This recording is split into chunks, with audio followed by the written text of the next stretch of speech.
હવે આપણે next definition જોઈએ, સિરીઝ, જેના વિશે આપણે 12મા ધોરણમાં કે આગળ પણ ભણીને આવ્યા છીએ. Sequence and series. સિરીઝ કોને કહીશું એની ડેફિનેશન એકવાર જોઈ લઈએ. Let an be a sequence of complex number. an કોઈ સિક્વન્સ છે of complex number. then a1 plus a2 plus a3 up to plus an up to dot dot dot is called the series associated with sequence an. તો આને આપણે શું કહીશું? Series કહીએ છીએ. Associate એટલે કે કોના દ્વારા આપણે બનાવેલ છે? an દ્વારા, બરાબર ને? તો એ associated with sequence an. It is denoted by n equal to 1 to t infinity an. અને આપણે આ રીતે એને શું કરીએ છીએ? દર્શાવીએ છીએ. Sometimes series is also denoted by, ઘણી વખત આને n ઇક્વલ ટુ 0 થી ઇન્ફિનિટી an આ રીતે પણ દર્શાવવામાં આવે છે. આમાં જે 1 થી ઇન્ફિનિટી હોય, ઘણી વખત 0 થી ઇન્ફિનિટી પણ હોય છે, બરાબર? Step. If Sn equal to sigma i from 1 to 3 ai, એટલે કે a1 plus a2 plus a3 up to an એના ફાઇનાઇટ ટર્મ્સનો સરવાળો લઈએ, i equal to 1 to 3 an, તો એને કહેવાય છે is called partially sum of series. તો આપેલા જે ઇન્ફિનિટી સુધીના સ્ટેપ છે એમાં n સ્ટેપનો સરવાળો લઈએ તો એને શું કહેવાય છે? Partially sum of the series પણ કહેવામાં આવે છે, બરાબર છે? આપેલી સિરીઝ એક કન્વર્જન્સ ક્યારે કહેવાશે?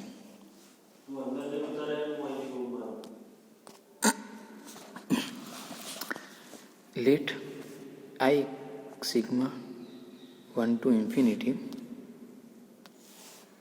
be a series of complex number if Sn of partially sum of sequence is convergent, then we say that કે સિરીઝ ઇઝ કન્વર્જન્ટ.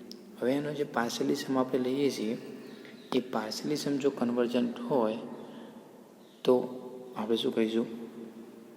આપેલી સિરીઝ કન્વર્જન્ટ છે. ના હોય તો એ ડાયવર્જન્ટ છે. Limit n tends to infinity Sn equal two s, then s is called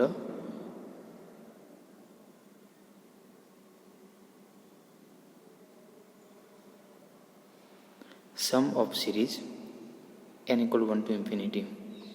જો limit Sn જે સરવાળો કરે છે એમાં n થી infinity n tends to infinity આપણે એપ્લાય કરીએ, બરાબર છે? અને એની જો લિમિટ s મળતી હોય તો sને શું કહીશું? Sum of the sequence series, sum of the series, એટલે કે આપેલા સિરીઝનો સરવાળો કેટલો કહીશું આપણે? s જેટલો કહીશું. s is called sum of a series કહીશું, બરાબર છે? એટલે કે એને દર્શાવવું હોય તો કે n limit n tends to equal to 1 to infinity n, એનો સરવાળો કરીશું કેટલો થાય? s થશે. s ક્યારે થશે? તો આપણને જે એનું પાર્શિયલી સમ મળે છે એની લિમિટની વેલ્યુ જે હોય એ જ એના પાર્શિયલી સમ, એટલે એના સમ ઓફ ધ સિરીઝની વેલ્યુ થશે, બરાબર છે? આગળ આપણે જોઈએ થિયરમ છે કે સ્ટેટ એન્ડ પ્રૂવ કોચી-કાર્ટેલિયન થિયરમ. તો અહીંયા આગળ તમારી સ્ટેટમેન્ટ તમારી જાતે યાદ રાખવાની રહેશે, બરાબર ને?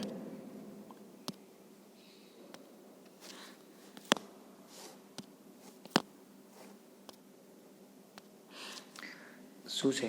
કોચી-કાર્ટેલિયન થિયરમ ફોર સિરીઝ માટે છે. કેના માટે છે? સિરીઝ માટે છે. તો series n equal to 1 sigma n equal to 1 to infinity an is convergent.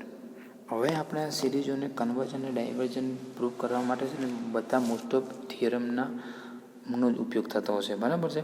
હવે એને સરળતા ખાતર કઈ રીતે આપણે કન્વર્જન્સ પ્રૂફ કરવી એ આપણું થિયરમ આપણે સરળતા ખાતર કરી આપશે. જો પહેલો જ આપણો થિયરમ શું કહે છે કે જો સિરીઝ એક કન્વર્જન્ટ ક્યારે કહેવાશે? For every epsilon greater than 0 there exists a positive integer n such that m is greater than equal to n is greater than equal to n. એટલે આપણને એક એ કોઈ four every epsilon greater integer માટે એક એવો આપણે positive integer મળે કે એના કરતાં આપણે બે એલિમેન્ટ મોટા લઈએ, એક એન લઈએ અને એનથી ને એમ મોટો લઈએ, બરાબર છે. એન અને એમ ઇક્વલ પણ હોઈ શકે છે અને એન એ એમ એન કરતાં ગ્રેટર દેન પણ હોઈ શકે છે, પણ બંને કેવા છે, એન કરતાં બધા મોટા લેવા, કોઈ પણ મોટા માટે વાત છે. તો આપણને sigma k equal to n+1 to m n+1 to m a k is less than epsilon મળે. શું મળે આપણને? Less than epsilon. એટલે કે આપણે જ્યાં એન પસંદ કરીએ છીએ, એન અને એમની વચ્ચે જેટલી સંખ્યા હોય, એન ધારો કે n બરાબર 2 છે અને m બરાબર 5 છે, તો 2+1 ને m સુધી જવાનું, એટલે કે 3, 4 અને 5 આ 3 સંખ્યા લેવાની. એનો સરવાળો કર્યો એ કેવો થવો જોઈએ? એપ્સાયલોન કરતાં નાનો થવો જોઈએ ફોર એવરી એપ્સાયલોન માટે, બરાબર છે. તો આપેલી સિરીઝ ઓટોમેટિક શું થઈ જાય? કન્વર્જન થઈ જાય. એવું આપણે પ્રૂવ કરવું છે. ફર્સ્ટ આપણે પ્રૂવ કરીએ કે લેટ સિરીઝ એ જે કન્વર્જન લઈ લઈએ. ઇફ એન્ડ ઓનલી એક પાર્ટ છે, બે પાર્ટમાં થિયરમ પ્રૂવ થશે.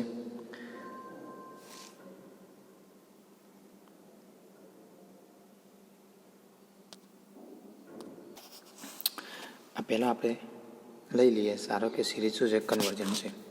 તો કન્વર્જન હોય તો બાય ડેફિનેશન પ્રમાણે શું લખી શકીએ આપણે કે let any epsilon greater than 0 Sn is of be a sequence of partially sum n equal to 1 to infinity. આને શું છે? પાર્શિયલી સમ લઈએ છીએ Sn. હવે Sn એ કન્વર્જન થાય તો આપણી સિરીઝ ઓટોમેટિક શું થઈ જશે? કન્વર્જન થઈ જશે. તો માટે આપણે Sn ને શું બતાવવી પડે? કન્વર્જન બતાવવાની રહી. Sn શું છે? Sequence of partially sum this n. an sigma શું છે? કન્વર્જન છે. હવે આ કન્વર્જન સિરીઝ છે તો ઓલવેઝ એનો પાર્શિયલી સમ શું હશે? કન્વર્જન્ટ હશે. માટે Sn is conversion. Sn is conversion તો એ આપણે જાણીએ છીએ every conversion sequence is a Cauchy sequence. માટે Sn શું થઈ જશે? ઇઝ અ કોચી સિક્વન્સ થઈ જશે. હજુ Sn એ કોચી સિક્વન્સ હોય તો by definition of Cauchy sequence માટેની કે આપણને n there exist for epsilon greater than 0 there exist a positive integer n such that m greater than equal to n greater than equal to n. nથી ને મોટી કોઈ પણ બે સંખ્યા આપણે લેવાની હતી, બરાબર ને? તો આપણે આ nથી મોટી બે સંખ્યા લખીએ છીએ, એમાં m એવું પસંદ કરીએ છીએ જે n કરતાં મોટો છે. તો Sm માઇનસ Sn કરીશું તો શું થશે? લેસ ધેન એપ્સાયલોન થાય. આ આપણે વાપરી કોચી સિક્વન્સની ડેફિનેશન. ઓકે. હવે Sm બરાબર શું થશે? તો કે a1 a2 a3 up to an થી am સંખ્યા થશે. Sn શું હશે? તો કે a1 a2 a3 ને anની સંખ્યા હશે, બરાબર છે. Sn બરાબર ઓકે, અહીં લખેલું છે જો Sn બરાબર 30. Sm માઇનસ Sn પસંદ કરીએ તો શું મળે આપણને? an+1 an+2 અપ ટુ amની સંખ્યા વધશે. એટલે આપણે k ઇક્વલ ટુ n+1 થી m શું મળ્યું આપણને? ak. ફ્રોમ 1 ઉપરથી આપણે શું કહી શકીએ છીએ? ઇક્વેશન 1 ક્યાં ગયું? આ રહ્યું.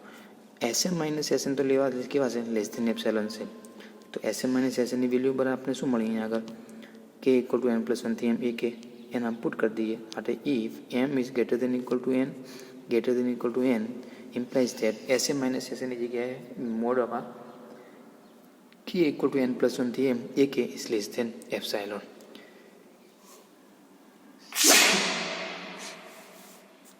બરાબર છે. તો આપણે પ્રૂવ કરવાનું શું હતું કે આપણે સિક્વન્સને આપણે કન્વર્ઝન લેવાની હતી, સિક્વન્સને કન્વર્ઝન લેવાની હતી. તો આપણે પ્રૂફ કરવું હતું કે there exist positive integer n such that આ કન્ડિશન પ્રૂફ કરી હતી. આપણે કન્વર્ઝન લઈ લીધી અને પ્રૂફ આના જેવું કરી દીધું. ઓકે, તો અહીંયા થઈ ગયું પ્રૂફ ફ્રોમ 1. હવે કન્વર્સલી part.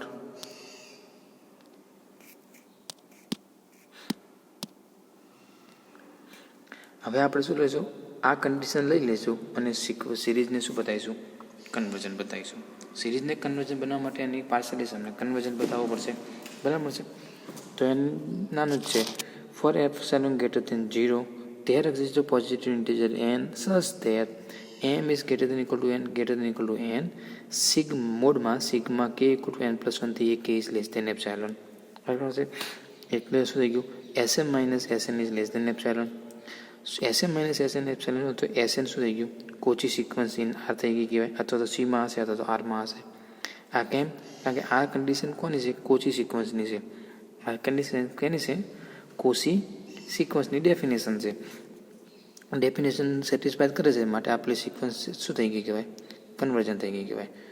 And R is a complete metric space છે. આર શું છે? કમ્પ્લીટ મેટ્રિક સ્પેસ છે.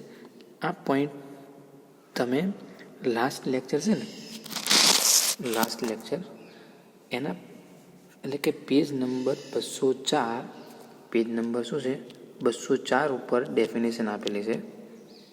પેજ નંબર 4 ઉપર શું છે? ડેફિનેશન આપેલી છે કમ્પ્લીટ મેટ્રિક સ્પેસની, જે આપણે રહી ગઈ છે. એના પછીના થિયરમ પેજ કપાઈ ગયા છે, તો એટલું આપણે બાકી છે પોઈન્ટ. કમ્પ્લીટ મેટ્રિક સ્પેસ કોને કહીશું? તો ડેફિનેશન જોઈ લો. કોઈ પણ મેટ્રિક સ્પેસ, ધારો કે એક્સ ડી કોઈ મેટ્રિક સ્પેસ હોય, એ મેટ્રિક સ્પેસને કમ્પ્લીટ મેટ્રિક સ્પેસ ક્યારે કહેવાય? If every Cauchy sequence in x is convergence. ક્યારે કહેવાય? કે આપણને એક્સની કોઈ પણ કોચી સિક્વન્સ મળે, એટલે every Cauchy sequence in X એ કેવું થવું જોઈએ? કન્વર્જન્સ થવું જોઈએ. તો આપેલા મેટ્રિક સ્પેસને શું કહીશું આપણે? કમ્પ્લીટ મેટ્રિક સ્પેસ કહીશું. એનું એક્ઝામ્પલ છે કે એની compact metric space is a complete metric space. એની કોમ્પેક્ટ મેટ્રિક સ્પેસ, કોઈ પણ તમને મેટ્રિક સ્પેસ આપેલો હોય એની કોમ્પેક્ટ હોય તો એ કાયમી માટે શું હોય? કમ્પ્લીટ મેટ્રિક સ્પેસ હોય. કેમ? કારણ કે આપણે આગળ થિયરમ જોઈ ગયા કે every sequence is a complete metric space is a Cauchy sequence. બરાબર છે? કારણ કોમ્પેક્ટ મેટ્રિક સ્પેસની દરેક સિક્વન્સ એ કેવી હોય? કોચી સિક્વન્સ એ કેવી હોય? કન્વર્જન્સ જ હોય. કોમ્પેક્ટ મેટ્રિક સ્પેસ હોય એની કોઈ પણ કોચી સિક્વન્સ લો તો એ ઓલવેઝ શું હોય? કન્વર્જન્સ જ હોય. માટે કોમ્પેક્ટ મેટ્રિક સ્પેસને શું કહીશું આપણે? કમ્પ્લીટ મેટ્રિક સ્પેસ કહીશું. આર શું છે? કમ્પ્લીટ મેટ્રિક સ્પેસ છે. સી શું છે? કમ્પ્લીટ મેટ્રિક સ્પેસ છે. બરાબર છે? બીજું એક એક્ઝામ્પલ આપેલું છે કે આરમાંથી આપણે 0 બાદ કરી દઈએ તો એ કમ્પ્લીટ મેટ્રિક સ્પેસ રહેતો નથી. બરાબર છે? It not a complete metric space. આ એક્ઝામ્પલ આગળ આપણને આપેલા છે. તો એ થિયરમનો આપણે અહીંયા ઉપયોગ કર્યો છે. ડેફિનેશન સમજાવી દીધી તમને. આર શું છે? કમ્પ્લીટ મેટ્રિક સ્પેસ છે. કારણ કે આરની કોઈ પણ કોચી સિક્વન્સ લેશો તો એ ઓલવેઝ શું હશે? કન્વર્જન્સ હશે. બરાબર છે? તો આપણે આ એસએન શું થઈ ગઈ? S n be a sequence of R થઈ ગઈ. આર કમ્પ્લીટ મેટ્રિક સ્પેસ છે તો કોચી સિક્વન્સ છે તો આ એ ઓલવેઝ શું છે? કન્વર્જન્ટ હશે. માટે એસએન ઇઝ કન્વર્જન્ટ.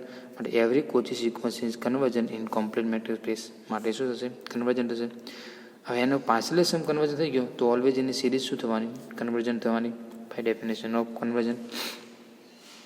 માટે n = 1 to infinity an is a convergent series. Proof થઈ ગયું. એન શું થઈ ગયું? કન્વર્જન થઈ ગયું. તો ફક્ત આમાં તો એક ડેફિનેશન અને 2 થિયરમનું સ્ટેટમેન્ટ વાપરવાનું છે. બરાબર છે? એટલે સરળતા ખાતે તમારે પ્રૂફ થઈ ગયું. નેક્સ્ટ જો if series n = 1 to infinity an is convergent, if this series is convergent, then limit n tends to infinity an = 0.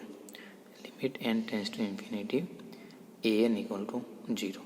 જો કોઈ સિરીઝ એક કન્વર્જન્ટ હોય તો એ એનની લિમિટ એ ઓલવેઝ શું હોય? 0 જ હોય. એટલે કે એન ઉપર આપણે limit n tends to infinity apply કરીએ, A1, A2, A3 up two એ કોને કન્વર્સ થતી હશે? ઓલવેઝ 0 ને જ કન્વર્સ થતી એવું પ્રૂફ કરવું છે. સિરિયલ છે 2 જ મિનિટમાં થઈ જશે. આટલું જ પ્રૂફ છે નહીં. બરાબર છે? સર ઇફ લેટ કે સિરીઝ ઇઝ એ કન્વર્જન, આપણે શું લઈ લઈએ? કન્વર્જન લઈ લઈએ. તો આપણે પ્રૂફ શું કરવું છે? n tends to infinity an = 0 proof કરવું છે. Okay. Sequence Sn of a partially sum of series is convergent and it a convergent. બરાબર છે? એટલે કે આપણી સિરીઝ જે કન્વર્જન્ટ હોય તેનો પાર્શિયલી સમ શું હશે? કન્વર્જન્ટ હશે. પાર્શિયલ સિરીઝ કન્વર્જન્ટ હોય તો એની લિમિટ કંઈક મળતી હશે. બરાબર છે? તો આપણે શું છે કે limit n tends to infinity Sn = S. Also હવે Snની લિમિટ S હોય તો Sn minus S limit n tends to infinity Sn - 1 equal to પણ શું થવાનું? S જ થવાનું. કારણ કે આપણે જો n ટેન્સ ટુ ઇન્ફિનિટી સુધી આપણને લિમિટ S મળતી હોય તો એમાંથી છેલ્લો એલિમેન્ટ કાઢી નાખીએ તો પણ આપણે એની લિમિટ તો શું મળે? S જ મળે. બરાબર છે? ત્યાં લિમિટમાં કોઈ ફરક પડે નહીં. એ પણ એટલા એક n સ્ટેપ જો એ જ એલિમેન્ટને કન્વર્ટ થતા હોય તો એના n-1 એટલે કે આપણે છેલ્લો સ્ટેપ કાઢી નાખીએ તો પણ એ તો એને શું થવાનું, એ સિરીઝ એને જ કન્વર્જન થવાની, બરાબર છે. Limit n tends to infinity Sn-1 કરીએ તો પણ શું કરવાનું, એસને જ કન્વર્ટ થશે. Now limit n tends to infinity an equal to limit n tends to infinity Sn-1. હવે એનની જગ્યાએ આ ક્યાં આવ્યું, તો હવે 12મા ધોરણમાં ભણી ગયા છીએ. ધારો કે Sn-માં શું હોય તો કે a1 a2 up to an સંખ્યા છે. આ કોને કન્વર્ટ કરે છે, એસને કન્વર્ટ કરે છે. તો Sn-1માં શું હોય, a1 a2 up to an-1 સુધી હશે. હવે Snમાંથી Sn-1 સ્ટેપ બાદ થઈ જાય તો કોણ વધે, ફક્ત an-1 અહીંયા હશે, આટલા સ્ટેપ ઉડી જશે, ફક્ત કોણ વધશે, an વધશે. તો limit n tends to infinity an step ઉપર કરીએ, anની જગ્યાએ શું લખ્યું, Sn-1. Limit n tends to infinity Sn, લિમિટને આપણે અલગ અલગ લખી શકીએ છીએ. તો limit n tends to infinity Sn minus limit n tends to infinity Sn-1, બંનેની લિમિટ s છે, s minus s equal to 0. તો limit n tends to infinity anની લિમિટ શું મળી ગઈ આપણને, 0 મળી ગઈ, બરાબર છે. લિમિટ શું મળી ગઈ આપણને, 0 મળી ગઈ. એન્ડ પ્રૂફ થઈ ગયું કે if series n equal to 1 to infinity is conversion, then limit n tends to infinity an equal to 0. Next theorem છે, a series of non-negative terms converges if and only if its partial sums for bounded sequence. partial sum શું કહેવાય, for bounded sequence.